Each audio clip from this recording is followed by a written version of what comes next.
The age of America comes to an end in 2016, just 5 years from now. That's what our next guest believes, and that's what the International Monetary Fund, the IMF, says China's economy will surpass that of the United States. Is it really the end of the age of America?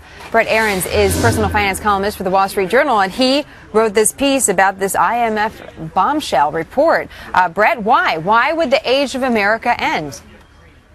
Well, what the IMF is saying is that in 5 years' time, which is much sooner than I think anyone was really thinking, the Chinese economy will match or surpass that of the United States in what's called purchasing power parity, which means ignoring exchange rates and looking at actual output of goods and services in sort of real costs.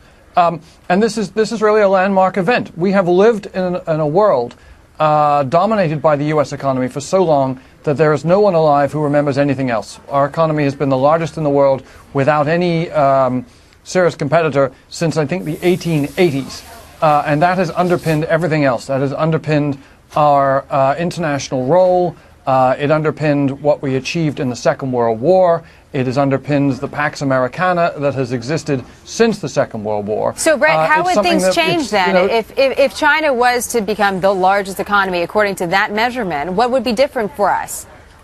Well, things change over time. What will happen? I mean, whether, you know, you can quibble about dates, but the fact is China has 4 times as many people as we do, and they are growing very quickly. Sooner or later, it seems like sooner, they will match and then surpass the size of our economy. Over time, the other sort of aspects of power will accrete to China, just as they did to us. Britain tried to stay #1 with a #2 economy, and you can't do it eventually.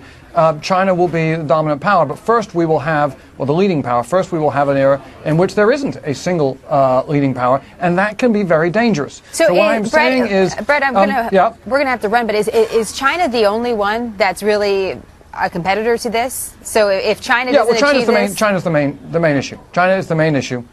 This is really the biggest sort of political economic story of our time. And I just think people aren't, we've lived so long in one particular world where America has had enormous power and influence. We can basically set the rules. It's going to feel very different, and it can be very more dangerous, and it can be bad for our economy in a number of ways. Including whether it's access to export markets or it's our ability to finance debt by issuing more dollars. You know, when the dollar is the world's reserve currency, people want it.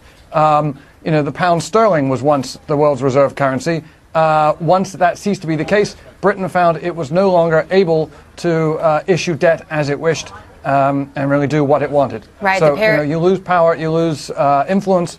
You lose a lot of wiggle room. Things get tougher in many ways. On the other hand, it can be easier not having to police the world and being, the country there everyone might be calls an and says, upside. what are you going to do about Syria? What are you going to do? It might be harder to fight for that, but the paradigm shifting is one that we're seeing on a daily basis. Just the world is changing so fast, Brett. Interesting article. We appreciate it very much. Brett Ahrens, again, of the Wall Street Journal.